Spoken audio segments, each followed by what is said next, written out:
আমাদের এই ছেলে পেলেদের জীবনের লক্ষ্য কি? সারাদিন যে মোবাইল টিপে তার টার্গেট কি, মানে কি করা বলে? আহা, তো তার বাপ সে না ছোট, তার বাপ অভিভাবক কই? হ্যাঁ, 365 দিনে, আমি তো প্রত্যেক দিন বলি খোদার 365 দিনে একজন মুসলমান মা বাপ জীবিত থাকার পরেও যার ছেলে মেয়ে তারই ঘরে একদিনও ফজরের নামাজ পড়লো না, এমন অসভ্য এবারে কিতা ফালেগা। হ্যাঁ, এমন এর কি পালতেছে? ঠেকছে না, মোটেই ঠেকে নাই। ওনার ফায়সালাই ছিল এটা, ঠেকে নাই, ঠেকে নাই চাচা, ঠেকে নাই। ওনার বুঝেছিল এটা যে নামাজ, রোজা, ইমান, আমল, কোরআন এটা যে সন্তানের মূল ডিউটি, এটা উনি প্রথম থেকে বোঝেই নাই, সিদ্ধান্তই নেয় না। উনি বুঝছে ফোলাকারে কোন রকম বাত্তরকারে খাবাইয়া লাইন করিয়া এরপরে হয় দেশে কাম করব টাকা, আর নাই তো না হইলে বিদেশ পাঠাই দেবো, আমার টাকা দরকার, এটা আমার এটিএম বুথ, এটা টিপ দিয়া টিহা বাইর করবো শুধু। এটিএম বুথ বুঝছেন না?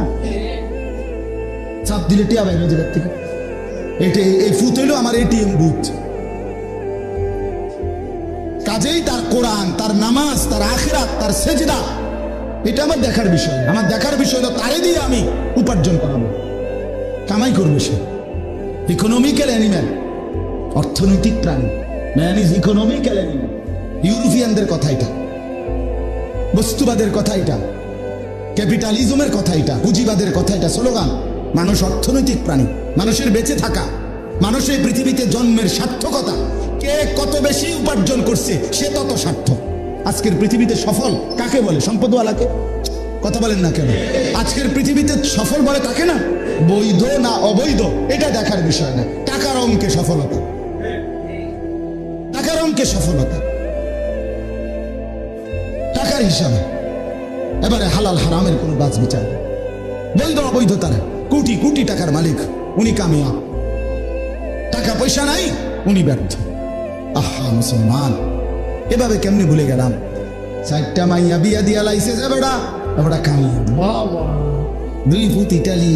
হ্যাঁ, এবারে তো অন্য ঠ্যাং দিয়া মাটি তাড়ে, এটা তো আল্লাহর নিয়ামত, আমরা কফার। এবারে যদি ঠ্যাঙ্গালকে দিয়ে আটতো তাইলে না উত্তম ছিল, কারণ 3 ফুট 2 ফুট ইটালি, এরপরে যে উনি আমগর মতো স্বাভাবিক হাঁটে, এটাই তো আমরা কফার, এটাই তো আমরা বাপদাদার কফা। আপনি 2টা ফুট ইটালি, এরপরে আপনি যে আপনার কথা কন। হ্যাঁ, এত বড় সফল মানুষ, কামিয়াব, কামিয়াব। আমি তো প্রায় বলি মিয়া, আমনের যদি 2 ফুট ইটালি থাকলে এত বড় কামিয়াব হন, তো যারা পুরা ফ্যামিলি সহ বংশের পর বংশ ইটালিতে জন্ম নিছে যে বেঈমানরা, যে কাফেররা, ওরা কি পরিমাণ সফল? ইটালি যারা জন্মভূমি যাদের, এরা বেশি সফল না?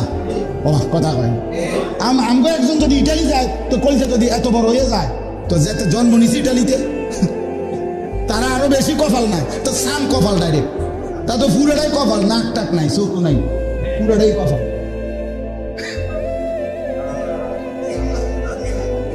তার কপালে লাগে চোখ নাক নাই, পুরোটাই কপাল। তারা তো জন্মই নিছে আমেরিকা। আহা, হায় মুসলমান, বোঝা তো উচিত, ভেবে তো দেখেন, নিজের পরিচয় শুনেন। এই যে আয়াত সবগুলোতে আল্লাহ মুমিনের পরিচয় বলছে। আল্লাহর নাজিলকৃত কোরআনের উপরে যারা বিশ্বাস রাখে, ওমা উনজিলা মিন কাবলিক, 5 নম্বরে পূর্বের আসমানি কিতাব তাওরাত, জবুর, ইনজিল, এগুলোকেও যারা মানে, বিশ্বাস করে। 6 নম্বরে ওয়াবিল আখিরাতি হুম ইউকিনুন, আখিরাতের বিষয়ে যারা পূর্ণ ইয়াকিন রাখে যে মরতে আমাকে হবেই, কবরে আমার প্রশ্ন হবেই, হাসরের ময়দানে আমাকে দাঁড়াইতেই হবে, আমার আমল নামা জিন্দিগির আমাকে নিতেই হবে, আমার জিন্দিগির আমল মিজানের পাল্লায় ওজন হবেই হবে, আমাকে ফুলসিরাত পার হতেই হবে, আমাকে জান্নাত কিংবা জাহান্নামে যেতেই হবে। এই কথাগুলো যারা ইয়াকিনের সাথে মানে, আল্লাহ বলেন এই 6টা গুণ যাদের মধ্যে থাকবে, উলাইকা আলা হুদাম মির রাব্বিহিম, তারা সরাসরি আমি আল্লাহর পক্ষ থেকে হেদায়েতের উপরেই আছে। উলাইকা হুমুল মুফলিহুন, আর এরাই হলো সফল।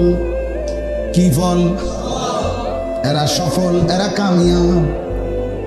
এবারে কয় সাধুয়ানি বুঝে, আরে কাকু আপনি সেরে গেছে, আপনারা আর কিতা, আপনারা আপনি 2 ফুট বিদেশ মাইয়া বিয়ে দিয়ে লাইছেন বা বিল্ডিং করে লাইছেন, আর কিতা ওটা সেরে গেছে। তো ওটা সেরে যাওয়ার কারণে এখন বিড়ি, আর কোনো কাজ নাই, বিড়ি খানা ছাড়া, আর বন আর চা দিয়ে বিজয় এখন ছাড়া, আর মানুষের বদনাম আর গপ আর গিবত সাধুয়ানে বইয়া সারা দুনিয়ার সমস্ত ফালতু কথা বলা ছাড়া আর কোনো কাম নেই। মূল টার্গেট তো হয়ে গেছে। উনি দুনিয়াতে যে উদ্দেশ্যে আসছিল, ফলাগুন বিয়ে দেওয়ানের লেগা, তাই তো দিছে আল্লাহর রহমতে।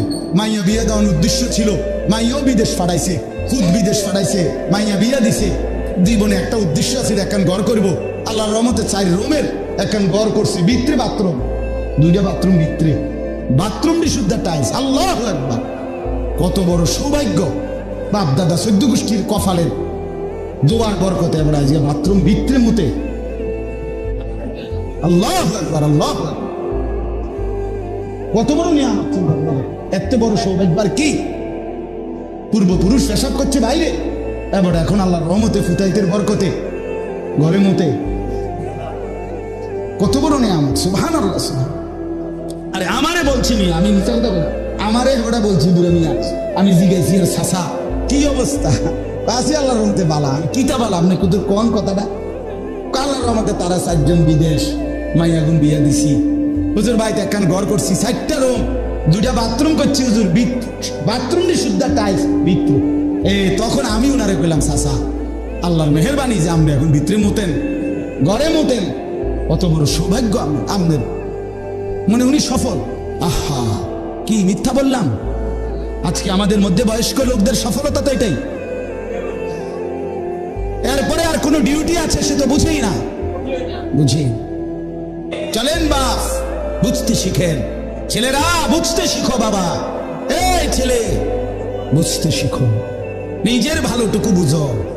জীবন মানে শুধুই কেবল এই এক অদ্দুর চুল, সারাদিন ইধারে লইয়া নাচন লারাম, এটা একটা জীবন বেটা? অপদার্থ বেটা তুমি, বেটা ফালতু বেটা তুমি, বেটা ফালতু বেটা। পৃথিবীতে আসার উদ্দেশ্য এটা? এই ঘন্টার পর ঘন্টা শুধু চুল ফিরাইবা আর কি? এই সারাদিন মোবাইলে একটার পর একটা ছবি তুলবা, নিজেই দুঃখটা মানে আমার কাছে বেশি আশ্চর্য লাগে, বুঝছেন? নিজের মোবাইলটা ধরে হাত আলগি দেয়, পা আলগি দেয়, সিএনজির মধ্যে কাইট হইয়া ছবি উড়ায়, রাস্তার মাঝখানে বেঁকা হইয়া ছবি উড়ায়, মোটর সাইকেলের মধ্যে উফুর হইয়া ছবি উড়ায়, নিজে বুঝেন না? তারা নিজে এরকম করে। আমার কাছে এখানে সুস্পষ্ট, আমি আমার ফতুয়া এটা, নিজের ছবি যারা নিজে উঠায়, সেলফি উঠায়, এগুলো প্রতিবন্ধী, তার শিরা, এগুলার মাথার ডিস্টার্ব। হ্যাঁ, যে কোনো পাগল লোক আপনি দেখেন, তাহলে বাস্তবিকে যারা পাগল তারাই এমনই করে। অন কয় না ইব্রাহিম, এরা এমন করে কিনা তুমি দেখো, আপনি দেখেন কি? এখন যারা পাগল তারা তো এরকম নিজে হাত লাড়ে, পাও লাড়ে, নিজে নড়ে, হাসে, এরকম করে না ভাইয়া? তো মানুষ এই জন্যই তো তারা পাগল করে। তো তুমি পাগল না তো কি? তুমি তাহলে তোমারে কোন শয়তানে এটা বললো বেটা? কোন শয়তানে বললো এটা? কোন ইবলিসে বললো বেটা? আস্তাগফিরুল্লাহ, আস্তাগফিরুল্লাহ, আস্তাগফিরুল্লাহ। সারাদিন রাত এক ফিকির, শুধু ছবি ছবি ছবি, মোবাইল, নারী, ছবি। আশ্চর্য কথা, কি পাঞ্জাবিওয়ালা, কি পাঞ্জাবি সারা, সবাই ব্যারামে ধরছে একসাথে, সবাই। মহামারী লাগলে এমনই হয়। করোনার সময় হুজুরও মরছে, করোনায় কোনো ইমানদার মরে নাই, মরছে। মহামারী এমনই, মহামারী লাগলে সবাই মরে। এই মোবাইলের এই মহামারী লাগছে, বড় মোবাইলের এই করোনা লাগছে, যার কারণে আজ সবাই এতে আসক্ত হয়ে পড়ছে। রাত নাই, দিন নাই, ফিকির নাই, উচিত না অনুচিত কিচ্ছু খবর নেই। বলো বন্ধু, ছেলেরা যে কয়জন বাবা ভিতরে বসছে, একজনই বুঝো ভাইয়া, একজন। আমার 30 বছরে আমি সবসময় এটা ভাবি, 30 বছরও যদি আল্লাহর কথা বলি, আর 30 বছরে বছর প্রতি যদি একজন যুবক বদলায়, খোদার কসম আমি মনে করি কোন এক যুবকের চোখের পানির বরকতে আশা তো করি আল্লাহ মাফ করে দিবে আমারে। 30 লাখ মানুষ বদলাইতে হবে জরুরি না বাস। এমনও নবী পৃথিবীতে ছিলেন যাদের অনুসারী সির্ফ 2 জন। পৃথিবীতে এমন নবী গেছেন? মাহু ইসনান, হাদিসে আছে মাহু ওয়াহিদ, একজন নবীর অনুসারী একজন। হাদিসে নবী বলছে আমি দেখছি, নবীজিকে দেখাইছে স্বপ্নে আল্লাহ। নবীজি বলছেন আমি এমন নবীকেও দেখছি, ওয়ালাইসা মাআহু আহাদ, মানে তার সাথে একজনও নাই, লাইসা মাআহু আহাদ, একজন অনুসারীও নাই। ওই নবী তার পুরাটা সময় আল্লাহর দিকে ডেকেছে, কিন্তু কেউ ঈমান আনে নাই। কোরআনুল কারীমে আছে সূরা ইয়াসিনের মধ্যে তিনজন রাসূল, তিনজন একসাথে একটি অঞ্চলে কালেমার দাওয়াত দিছে মানুষকে। ফাযাজনা বিসালিসিন ফাকালু ইন্না ইলাইকুম মুরসালুন। কয়জন? তিনজন।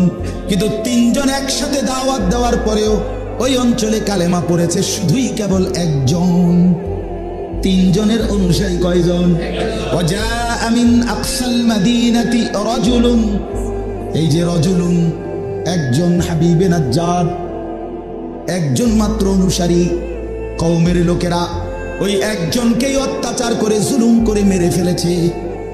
মারতে মারতে ওই একজন ইমানদার মুমিন, তাকে যখন চূড়ান্ত ভাবে মারতে মারতে মেরেই ফেলছিল, আমার আল্লাহর শাজিম থেকে বললেন ফেরেশতা আমার ওই একটা মুমিন বান্দার কাছে তার জান্নাতটা তার সামনে তুলে ধরে তাকে এখনই বলো কিলা দুখুলিল জান্নাহ, বলো না তাকে ও আল্লাহর বান্দা এক্ষুনি জান্নাতে ঢোকো।